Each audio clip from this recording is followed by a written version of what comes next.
dernière image est vraiment exceptionnelle. Alors, le nom à rallonge. Ah ouais. Les normes d'aujourd'hui et de demain, la loi Je vais faire- climat et la RE 2020. Et en plus de mes stats sur la durée des chroniques, je vais faire des stats sur la longueur des titres. Donc, je voulais un peu vous parler de la loi climat et de la RE 2020 parce que vous, ça vous dit rien, mais c'est des trucs qui ont déjà été votés et qui vont être en application. Et c'est des trucs qui vont vous impacter directement quand vous allez soit... Ah bah, Bienvenue aux chroniques, lol. Salut. Et donc, c'est des trucs qui vont déjà vous impacter et que ça a déjà été voté. Et donc, si un jour vous construisez une maison, ça va faire, ou que vous louez un logement, ça va faire des choses. Donc, je vais juste commencer par un petit peu de Oh non. moderne ou contemporain. Ah. Dans le chat, jouez avec nous. Moi qui n'ai Moderne jamais ou joué à ce jeu, contemporain. donc je suis ravi. Oh, putain. Ça, c'est moderne, ça. Attends, parce que contemporain, ça veut dire de notre époque. Ah bon Et oui, c'est littéralement le mot. Ça veut dire contemporain, c'est de notre époque. Et moderne, c'est un courant qui date Oui, de. mais si vous vous souvenez, je vous ai donné les Ouais, 5 mais points y a- de l'architecture Ouais, pour mais il y a un truc, déterminer... il y a une histoire. Moi, je dis c'est moderne parce qu'il y a que des façades en vitre. Ok, qu'est-ce que ça nous dit dans le chat? Contemporain. Il n'y a Voilà, pas les c'est vitres ça. en largeur et C'est pas de des- pilotis. Oui. Moderne pour Je sais pas, moi, je confonds les. Je sais qu'il y a le critère des vitres et il y a des poteaux. S'il y a une histoire de poteaux aussi, mais je moderne confonds les deux. pour l'Icaon. Moi, je fais confiance. Joshua, il est très studieux. Moi, je dis moderne aussi. dis C'est un moderne. bon élève. Je pense C'est qu'il a raison. moderne. Ouais, c'est néo-gothique. Eh ben, vous avez raison, c'est moderne. Et voilà. Et pour le nom du bâtiment, c'est la National Gallery de Mies van der Rohe à Berlin. Voilà. Et incroyable. J'aime pas ton jeu. Ça. Moi, je dis que c'est plus contemporain. Bah, ouais, D'instinct. en fait, voilà, c'est ça. C'est la Maintenant même qu'on a les- question, moderne ou Bah, contemporain? maintenant qu'on a les éléments, en fait, tu vois pas de grandes vitres en hauteur, tu vois pas de grands poteaux. C'est Moche. C'est vrai que c'est moche. Mais du coup, j'allais dire que c'est OSEF, genre ça n'a pas de caractéristiques précises, donc je dis contemporain. Ok, contemporain. Il y a personne qui nous répond de plus dans le chat, peut-être. Et jouez avec nous, envoyez moderne ou contemporain Ouais. au 3650 et recevez un Bastien qui lèche votre écran. Moderne aussi, contemporain. Ceci est contemporain. Ah, je suis avoir encore raison. Voilà. 2 sur 2. Win streak. Et c'est une maison de retraite faite par Erez Matthäus. C'est pour ça qu'il y a un monsieur avec une canne. Ouais. Et voilà, sachez que ça a très mal vieilli parce que tous les murs que vous voyez là, c'est fait en placoplâtre. Et le placoplâtre et l'eau, ça Bah ne ouais, rend pas bien. C'est bête un peu. Voilà. Et juste pour information, je vais revenir sur la diapo avant. Pourquoi est-ce que c'était moderne et pas contemporain? Parce que, comme vous voyez, on a des poteaux et on a juste les poteaux qui viennent tenir. Et donc, on a vraiment que 2 bandes horizontales et on a cette sorte de légèreté, cette insolence de la légèreté. Il y a beaucoup de verticalité. Oui. Et oui, il y avait des poteaux, ouais. Il y a 8 poteaux en tout. Et sachant que, pour information, le bâtiment fait 70 mètres de long qui tient sur 8 poteaux. Ouais. Voilà, donc c'est une prouesse technique. Le toit, il a l'air vénère. Hein. Ouais. Donc, après ce petit jeu, ma foi, Ça rigolo. t'a plu? Ah, j'ai beaucoup aimé. T'as beaucoup aimé, incroyable. Je vais reprendre mon texte et voir qu'est-ce que je voulais dire. Alors, oui. Hop, je voulais vous parler de la loi climat et résilience et la RE 2020. Donc la RE 2020, c'est la réglementation environnementale 2020 qui a été votée en 2022 et qui est appliquée depuis. Voilà. Et la loi climat et résilience, c'est la loi climat et résilience. Donc la RE, la réglementation environnementale, fait un peu partie de la loi climat et résilience. Je vais vous donner un petit contexte quand même. Il faut comprendre que la France s'est engagée à être en neutralité carbone d'ici 2050, que plus spécifiquement, le secteur du bâtiment, c'est le deuxième secteur de générateurs de gaz à effet de serre en France. Ouais. Voilà. Et que, petite stat encore, qui provient, il me semble, du CNRS, qu'en 2019, 46% de l'énergie finale est liée au bâtiment.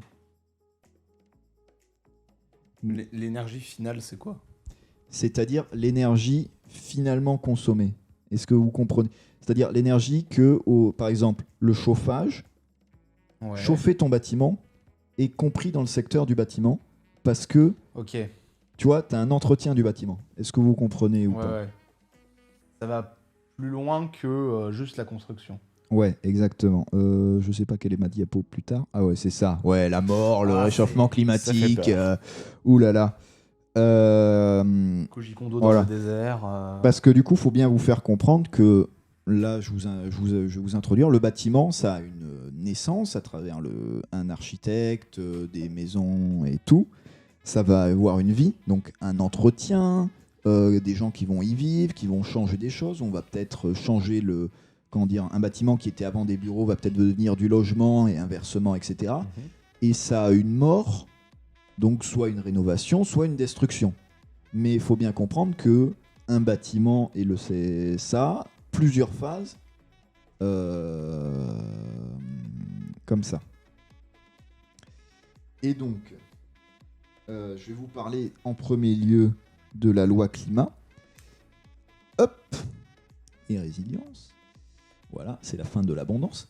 Par exemple, si je vous montre cette jolie petite maison de promoteur, C'est charmant. voilà, c'est je dirais charmant, bien. c'est pas Ouais. cher, c'est dégueulasse. Ouais, Euh, ça juge. Ça direct. va, franchement. oui, je juge. Je le trouve très joli. C'est classique, mais Voilà. agréable. Pour le contexte, chaque année, en France, il y a entre 20 000 et 30 000 hectares qui disparaissent et qui sont artificialisés. Mhm. Voilà. Les hectares sauvages. Oui, hectares sauvages, qui ne sont pas des hectares urbains. Donc Ok. des hectares qui vont être soit de l'agriculture, voilà. mais sauvages beaucoup moins. Le French Dream de la maison, oui, c'est très ça. Et sauf que maintenant, stop, Ou non. Aïe, aïe, aïe. stop. Incroyable ta diapo. Que pensez-vous de ma diapo? Ah, le faux PNG. Ah oui, le fond PNG est très bien. Ah ben, j'ai pas réussi à trouver un PNG. Non, mais ça fait l'affaire, hein. Mais ça fait l'affaire, C'est- ouais, on exactement. comprend l'idée, ça c'est le principe. Voilà, faut comprendre C'est ce que qui du compte. coup, d'ici 2050, toujours en lien avec ce que je vous ai dit avant, la loi climat inclut ce qu'on appelle la zéro artificialisation nette des sols. C'est-à-dire qu'en 2050, vous ne pouvez plus construire une maison individuelle comme ceci sans redonner la même surface que vous construisez à la nature. Il va falloir se dépêcher là du coup. C'est Voilà. ça. Donc avant mes 50 ans, faut que je construise ma ville là, quoi. Sachant que les premières étapes de ça, c'est déjà acté, et la grosse prochaine étape, c'est en 2030, où c'est vraiment la première étape. Et faut comprendre que du coup, maintenant, tout en lien avec cette artificialisation des sols et le fait que la ville devient vraiment plein de pavillonnaires, on a dit que il fallait conserver nos terres agricoles et que du coup, on n'a plus le droit d'artificialiser nos terres à partir de 2050. Voilà. Premier fait. Allez, une feuille. Mais plus de maison pour les prolos. Oui, ben, le rêve de la maison individuelle, mon cher Quentin, est mort. Le problème, c'est que on est de plus en plus nombreux et les espaces de campagne, même juste de campagne, ils seront pas infinis quoi.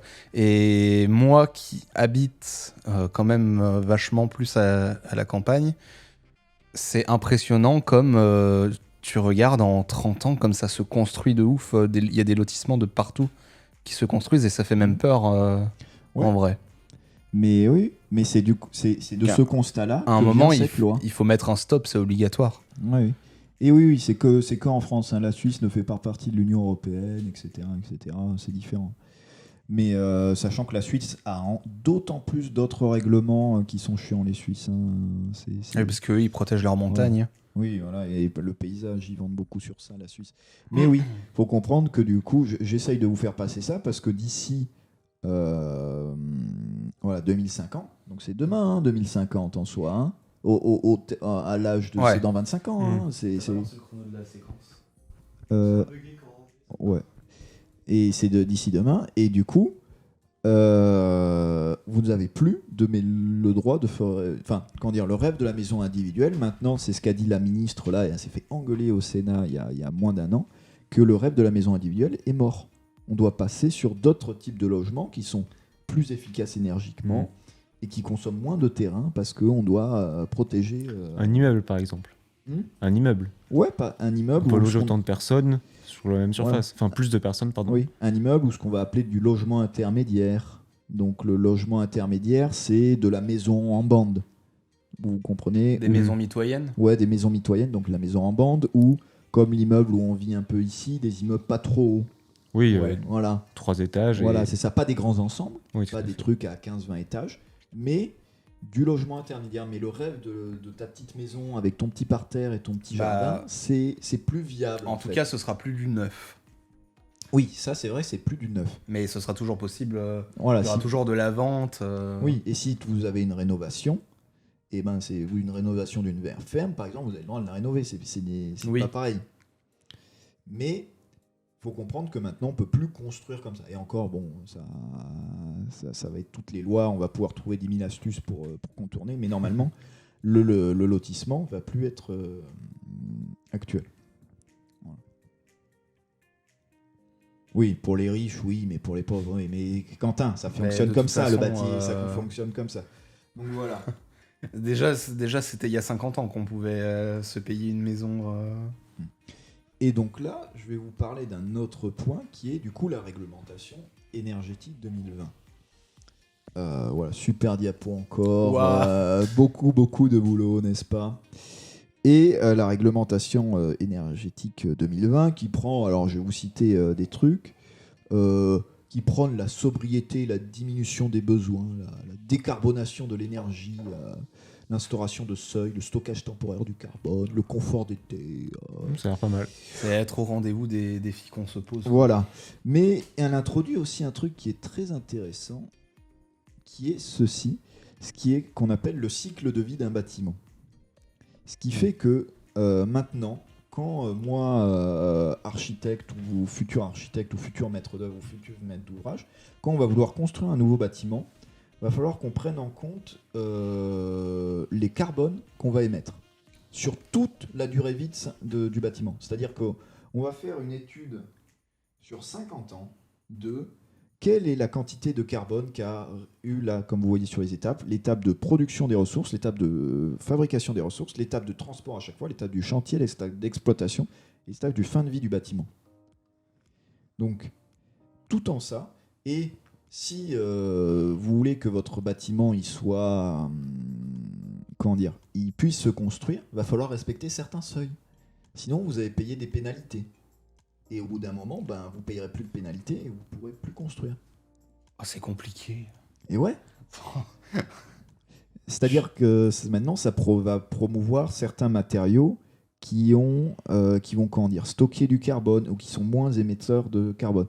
Exemple, oui, c'est un enfer de faire une ACV. Ce que je vous appelle, les ACV, c'est une analyse de cycle de vie. Voilà, donc cycle de vie du bâtiment, en fait on calcule ça sur 50 ans. Je vous ai vraiment pas pris tous les termes parce qu'il y a des calculs qui sont vraiment horribles à faire. Mais c'est très compliqué parce qu'en gros chaque type de matériau, mais en lien avec une entreprise, parce que c'est une entreprise qui vend un matériau, l'entreprise va renseigner ça dans on va dire dans une bibliothèque universelle et l'architecte va venir prendre après le matériau en disant hop ça vaut ça et du coup va calculer son bilan carbone.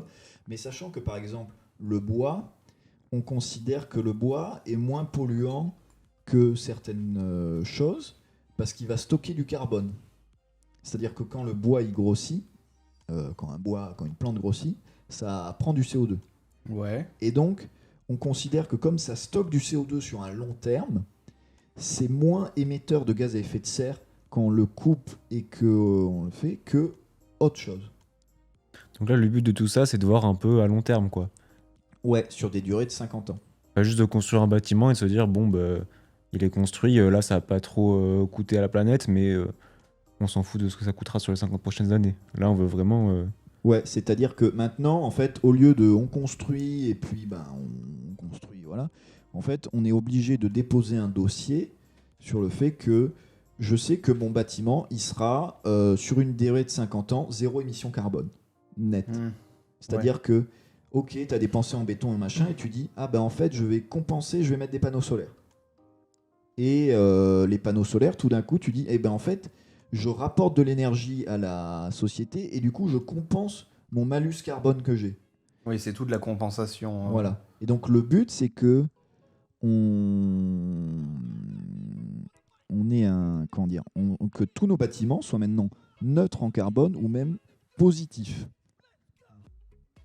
C'est-à-dire qu'on en assort plus, qu'on assort plus que on en rejette. Mais du coup, si tu veux compenser ton coût carbone de la construction, tu vas être obligé d'installer une source d'énergie, non? Oui. Et du coup, quel est le problème? Bah, je sais pas, juste sur tous les bâtiments, faudra qu'il y ait des panneaux solaires ou Ouais, des éoliennes. Ou tu pars du principe que, par exemple, si tu as un brûleur de biomasse, donc de bois, tu as un Ouais. brûleur à bois et que tu récupères en fait les petites, des petites écharpes, des scieries, et que tu récupères ça et que tu brûles. Et que, en fait, tu nettoies un déchet pour la société, et donc, d'une certaine manière, ce déchet, tu le rentabilises. Et donc, tu vois, c'est plein de choses de... Ouais, c'est. Et c'est pour ça que là, ça a été appliqué et que ça pose vraiment problème, que personne n'est formé à ça. Et que c'est pour ça que je vous informe de ça, parce qu'en fait, maintenant, quand vous allez, même pour les rénovations et tout, ça va petit à petit s'implanter. Mais quand vous allez maintenant, on prend en compte que une planche, ça a un niveau carbone et que sur une durée de vie de 50 ans, elle doit être rentable. On est sur une terme de rentabilité dans le carbone. Voilà. Et oui, il y a des bétonneux qui sont venus nous dire que le béton... Alors, ça dépend des bétons, Quentin, en vrai. Le béton, c'est moins polluant que le bois, non, mais ça va dépendre des bétons. C'est très vrai, ça. Genre un béton, je vais vous parler. Un béton de ciment. Est-ce que vous voyez ce que c'est? Bon, arrête. C'est- Tu as du ciment, tu mélanges avec du sable, tu mets de l'eau, ça fait Voilà. du béton. Pour moi, le béton et le ciment, c'est la même chose. Donc, Non, le ciment, c'est la poudre que tu vas Voilà. mélanger au sable et à de l'eau pour faire du béton. moi, je marche sur un truc gris, je dis que je marche sur du ciment. Quoi. Ça se voit qu'il Voilà. a jamais Donc, bricolé le avec son bé- papa, Moi, lui. je hein. suis toulousain, on a des briques là-bas. Voilà. Donc le béton de ciment, c'est quelque chose qui va être très polluant parce que le ciment, c'est du calcaire qui a été cuit à 1300 degrés pour le faire changer d'état. Je savais pas ça. Voilà. Et du coup, la combustion de ce calcaire, c'est un peu plus compliqué que du calcaire. Dans Minecraft, mais- ça se crafte avec du sable et du gravier. hein. Voilà, mais c'est un mélange. Quentin, il pourra nous dire exactement les trucs. Moi, je les connais pas réellement, mais ça dépend des bétons. Mais pour le ciment, c'est un mélange de certains produits qu'il faut. Moi, j'ai retenu le truc 1300 degrés. Et après, tu le mélanges à du sable et du gravier et de l'eau et à quelques solvants si tu veux certains types de béton. Et là, tu as du béton de ciment. Mais par exemple, un béton de terre, c'est-à-dire qu'au lieu du ciment, dans ta recette du béton, donc c'est-à-dire gravier, sable, eau et liant, tu peux mettre et les liants et le ciment, tu peux en faire en fait de la terre. Certains types de terre vont servir de liant. Donc tu vas mettre un peu de ciment parce que le ciment, ça a des propriétés Ouais. physiques et structurelles qui sont énormément avantageuses. Mais en fait, tu vas mettre de la terre et du coup, bizarrement, pas bizarrement, mais ton bilan carbone est bien meilleur. C'est logique, surtout qu'en plus, je fais peut-être une supposition à l'hâte, mais je suppose que dans le ciment, il y a aussi pas mal de produits chimiques, non? Non, c'est Ah ouais c'est vraiment cuit. Hein. C'est pas tellement chimique le ciment. Bon, je ferme ma bouche. Pour le coup, enfin à confirmer, mais de mes grands souvenirs, c'est en gros le ciment, c'est une sorte de calcaire qui a été réduit en poudre et chauffé très très fort, et après quand tu retournes, en fait tu fais un cycle, c'est-à-dire que c'est du calcaire qui est chauffé très très fort, et après c'est assemblé avec du gravier, du sable et de l'eau, ça fait du béton, et en fait le béton c'est un peu du calcaire un peu meilleur quoi. Ouais, donc ça se recycle Ouais, en ciment. Voilà, c'est ça, c'est ça. Mais voilà. Voilà. Donc ça, c'est un des grands points des grandes avancées de la réglementation environnementale 2020. C'est que maintenant, on prend en compte qu'est-ce qu'on émet en carbone. Et que du coup, maintenant, il y a des chantiers qui essayent des chantiers sans déchets. Donc, on fait plus de déchets ou des chantiers où on transporte les pierres différemment. On a ça, c'est avec d'autres matériaux. Donc, ça va vraiment, ça impulse d'autres choses. Et autre chose en lien avec un peu les températures d'aujourd'hui et trucs, autre chose de la réglementation environnementale, c'est ce qu'on appelle le facteur du confort d'été. C'est-à-dire que maintenant, dans les bâtiments neufs et tout, il faudra faire qu'ils fassent maximum. Ça, c'est les températures, c'est le CNRS encore, en 2050. Et, C'est quoi? C'est les pics de chaleur en été? les records possibles en 2050. Ouais, bon, on va délocaliser Arvenco à Nantes. Hein. Ouais. Bon, ça va, 50 degrés, ça peut passer. Mais du coup, le facteur de confort d'été, c'est un truc que maintenant, dans les bâtiments neufs, on va prendre en compte. Et du fait qu'il doit faire maximum 26 degrés dans la nuit dans l'habitation. Oui. Sinon, l'habitation n'est pas viable, en fait. Seul truc chimique, ouais, c'est ça. Aller à l'accélérateur ou oui, avec un grand four, mais voilà ce que je disais. C'est des trucs chimiques. C'est si ton ciment, il veut que tu prennes très vite ou très lentement. Ouais, ça ouais. va dépendre de ton temps de pause, mais sinon c'est 1300 degrés, ce que je disais. Et du coup, maintenant dans la réglementation environnementale 2020, on va prendre en compte du coup ce facteur-là il doit faire au maximum 26 degrés dans ton habitation et que on va mettre un seuil d'inconfort entre 26 et 28 degrés. Oui, pardon. On va mettre un seuil d'inconfort, c'est-à-dire que dans les bâtiments neufs, bureaux et tout, peut-être, non pas bureaux, attention, logement, parce que ça se limite à pas mal de choses, c'est-à-dire qu'on va mettre un seuil d'inconfort où on va dire on ne peut plus travailler entre 26 et 28 degrés dans l'habitat. C'est-à-dire que le bâtiment doit être prévu avec différents systèmes pour qu'il fasse maximum 28 degrés malgré les chaleurs qu'il y a dehors, en respirant. Ouais. Plus tu parles et plus ça rajoute des contraintes, j'ai l'impression que c'est impossible. Et ouais, c'est une loi qui, pourquoi elle s'appelle RE 2020 et pas RE 2022 ? Parce qu'elle a mis 2 ans à passer. Ouais. Voilà. Wow.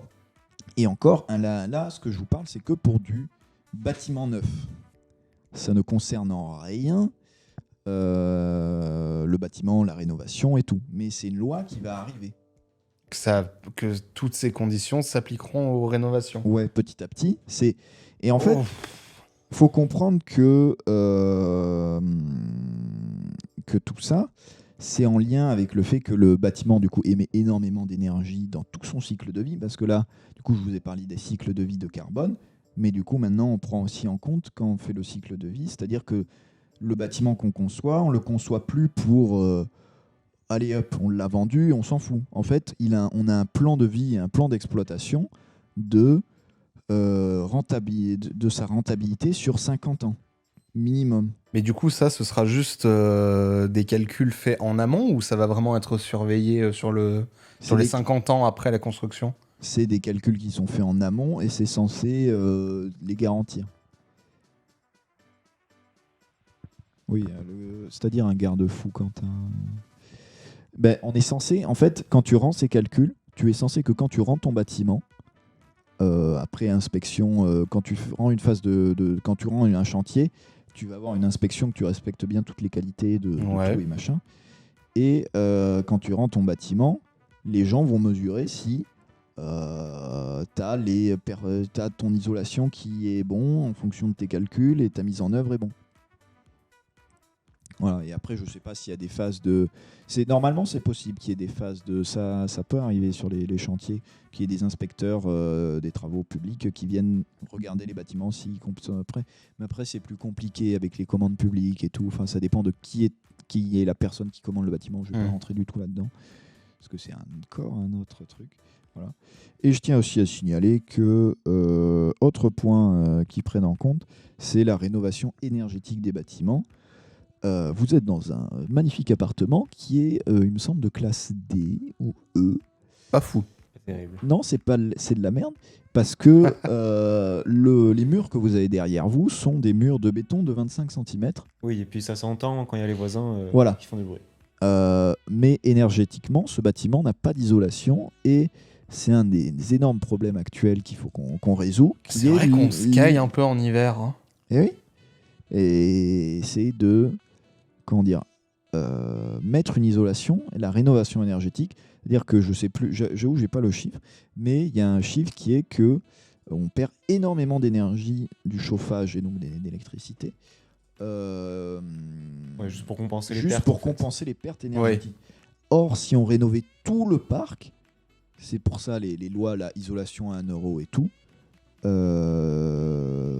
ben, on économiserait énormément d'énergie qu'on pourrait réinvestir ailleurs. Voilà. Dans les cartes graphiques à 450 watts. Voilà, exactement. Par exemple, en tant que gamer, il faut être bien isolé. Voilà. Voilà. Mais c'était un peu tout. C'était pour vous informer que voilà, c'est pas simple l'avenir. C'est on va s'amuser pour avoir une maison, nous. Oui. Et tu vas t'amuser pour en construire. Oui, mais après c'est comment dire, c'est des réglementations, mais il y a aussi ces réglementations, pour information, viennent d'architectes et de maîtres d'ouvrage qui se sont et de maîtres d'œuvre qui se sont engagés sur des projets pilotes pour tester les répliques et pour dire moi mon bâtiment il sera positif en émissions de carbone, enfin négatif du coup en émissions de carbone, mais vous avez compris. Mais il aura un bilan carbone négatif. Il aura un bilan carbone négatif. Et il va produire de l'énergie, il sera zéro carbone. Donc, c'est des gens qui se sont engagés et c'est des thématiques dans l'architecture qui sont ultra importantes de maintenant. En fait, un architecte a en lien avec des artisans locaux, avec un matériau locaux, et que c'est des choses que les jeunes étudiants en archi comme moi, en fait, on est très concernés parce que quand on voit ça maintenant, et c'est juste des trucs qui nous travaillent, qu'on se dit, et même la zéro artificialisation des sols, c'est le fait que désormais, on peut plus construire partout, et pourtant dire que j'aimerais construire ma belle baraque d'archi, mais enfin c'est pas moi qui la construirai, ça sera quelqu'un d'autre, mais ouais, non, mais parce que un jour je vous parlerai du problème que l'architecte ne peut pas être son propre demandeur tu peux pas t'offrir toi-même un contrat. C'est interdit. Oui. Alors mon grand-père a dessiné les plans de sa maison, mais c'était petit il y a longtemps. Oui, mais voilà. Mais maintenant, ton grand-père il joue à Minecraft. Il joue à Flight Simulator, mais voilà. Mais maintenant, depuis les années 70, c'est interdit suite à quelques c'est une histoire abus. de voilà. Ouais, bon. Un jour, je vous ferai peut-être une histoire sur. Je vais mettre une piscine sur le toit. Ouais, c'est ça. Mais et du coup, en fait, c'est des choses que maintenant on norme et on donne, mais en fait, possiblement, les outils qu'on avait là, donc les outils, je vous ai parlé des cycles de vie, ça va aussi nous permettre, en tant qu'acteurs du bâtiment, d'avoir les outils pour comprendre qu'est-ce qu'on fait. C'est-à-dire que de se dire, ah oui, mais est-ce que le béton, c'est vraiment moins bien et je veux m'emmerder à utiliser tout le temps de la pierre, mais en fait, si le béton, je l'utilise que structurellement, et qu'après je fais toute autre chose avec, c'est-à-dire que chaque matériau a ses qualités et ses défauts, et doivent être utilisés judicieusement. Voilà. Et ça stimule un petit peu la réflexion. Oui, sur les et matériaux. que la tour Hervé & Co, il se difficile. Oui, mais Florent, quand on est riche, Mais enfin Florent, on va juste racheter la Trump Tower. C'est évident. C'est ça. Non, mais oui, en fait, c'est des thématiques qui sont importantes, et c'est pour ça que je vous le dis maintenant, parce que c'est des choses que peu de gens ont pris conscience encore maintenant, mais sur la construction neuve et surtout sur la zéro artificialisation des sols, c'est concrètement demain, en fait. Bon, on aura tous 50 ans, on sera des vieux croutons aigris, et on dira c'était mieux avant, mais non, ça ne sera pas le cas. Mais, Ouais, mais est-ce que ça va pas prendre effet progressivement? si, Donc voilà, on a beau dire, on a qu'à faire notre maison avant d'avoir 50 ans, mais au final, oui, mais on aura quand même des contraintes. Voilà, c'est ça. C'est-à-dire que maintenant, on remet à jour, par exemple, plein de techniques on appelle les techniques de construction en terre, en pierre et tout. Par exemple, la construction qu'on appelle en pisé, ce qu'on appelle du béton de terre, Ouais. où là, il n'y a aucune, solvant ou tout. C'est juste, en fait, on met de la terre dans des coffrages et on la tasse en hiver. Très populaire vers dans l'Isère. Oui, exactement, c'est une il y a construction. environ 100 ans, je dirais. Ouais, et c'est un truc qui est très, très... dans l'Isère, c'est vraiment typique. Les vieilles fermes Voilà, en et Pisé, c'est un truc que maintenant, en fait, on remet au goût du jour. Il faut même savoir que Mais ça tient mal la durée, non? si c'est exposé à l'eau Ouais. directement. Mais du coup, il y Ah. a des grandes charpentes. C'est pour ça que dans la construction vernaculaire en Isère, tu avais toujours des très grands débords de toit pour éviter que l'eau arrive sur le pisé. Ouais. Voilà. Et maintenant, il faut savoir que là, je crois il y a 2 ans, les gens qui ont gagné le prix béton, dénommé par, Oui. fait par la Jarge, fait par tous les grands gens sponsorisé par tous les grands groupes BTP et tout. C'est qui s'appelle la maison associative à Four, qui n'a aucun béton et qui est fait que en pisé. Voilà. C'est pas rien, quoi. Bon, il y a un béton pour la dalle du sol, mais le vrai truc, c'est en pisé. Et c'est des techniques que maintenant, les anciens savaient faire des trucs. Moi, je déteste le mot ancien, mais... Les anciens. Ouais, c'est ça. Mais, Les vieux sages. Bon, vous étiez visionnaire, oui, mais voilà. Mais c'est pour ça que maintenant, on remet beaucoup à goût du jour des très vieilles techniques. C'est pareil à Toulouse. On a une vraie, maintenant, nouvelle culture. On essaye dans certains bâtiments expérimentaux, bon, c'est pas encore trop le cas, on construit beaucoup trop en béton à Toulouse, mais on essaye de remettre la brique, des matériaux qui sont locaux, ou de la C'est pierre. bien ça, la brique. Ouais. La pierre. Oh, c'est magnifique, les maisons en pierre. Voilà. Moi, je sais que il y a beaucoup de chais viticoles ou des choses comme ça. En fait, on va réutiliser de la pierre, des trucs, parce que bizarrement, en fait, la pierre qui vient de 300 km, elle est peut-être un peu moins chère ou un peu plus chère, mais écologiquement parlant, c'est quand même beaucoup mieux que de ramener du sable du Bangladesh, tu vois, dans l'idée. Bon, on a qu'à taper dans la dune du Pila. Ouais, mais peut-être que si Quentin un jour fait ce fameux truc sur le béton ou sur le ciment, tu verras que, par exemple, le sable du Sahara, tu peux pas faire du béton avec. Il faut certains types de sable Ah ouais. pour faire du béton. Voilà. C'est compliqué, hein. Ah oui, c'est pour ça. Là, je vous les ai introduits à ça. Juste, je vous ai mis comme ça. Peut-être, si vous retenez un peu ça, dans votre tête, vous aurez un petit ding-ding vous disant « Ah oui, il y a ça qui existe. » Et peut-être un jour, vous en parlerez à d'autres gens, de dire que consciemment, c'est demain et que ça arrive. Et que votre maison, elle ne sera pas en béton, ou peut-être, mais qu'il va falloir compenser ailleurs. Voilà. Ouais, on va pas faire construire, on va acheter. Hein. Il est trop rond, ouais, le sable du Sahara, exactement. Je m'attendais à plein de raisons, sauf la forme. Ouais, c'est exactement ça, il est trop rond. Il est trop rond, et je pense que celui de la dune du Pilat, c'est fort possible aussi. Hop. Et je pense que du coup, nous étions, on va dire... Putain, j'avais une transition, j'ai oublié. Oh là là. L'environnement... Ah oui, nous étions, oui, c'est ça. Nous étions dans... on va finir conclure cette... Des questions environnementales. Oui, et vous avez pas de dernières questions ou de quelque chose comme ça Tu pourras dessiner ma maison. Je peux, oui. Quel matériau, monsieur? Du caca. C'est pas très solide. C'est pas très solide, mais la terre, c'est un peu le caca du monde. Donc, Voilà, c'est ça. je peux te faire une maison en bouse, mec. Avec plaisir. Style Minecraft. Avec le nouveau Ouais, bloc de boue. Ouais, c'est ça. Et avec le toit en herbe, tu sais, parce qu'il a poussé, vu qu'il y avait l'herbe qui s'est propagé. Toit végétal et maison en bouse, ça vous va, monsieur? Parfait. C'est proche de la nature, je ferai caca dans le jardin. Exactement. Ah, c'est vrai que je pourrais faire une chronique sur les toits végétalisés. Pour respecter la nappe phréatique. Voilà. Et du coup, Si vous n'avez point de questions, je vous pose. Donne-lui peut-être le micro. Ouais, je lui passerai ça. Ouais. Avez-vous des questions, messieurs? Non. C'était. Moi, j'ai retenu que c'était compliqué. Mais C'est très vrai. Et encore, et voilà. Alice, t'as de la tarte pour info. Mais oui, c'est bien faux, sûr. hein, c'est profond. Voilà. Non, mais tu peux piquer tout. Il n'y a pas de souci. Oui, on a mangé. J'en ai fait une autre. Excusez-nous. on est dans un appartement, Non, hein, donc ils on te n'est pas voient tout seul. Ils te voient pas, les 2 caméras sont là. La caméra, elle est là. Ah, voilà. Coucou.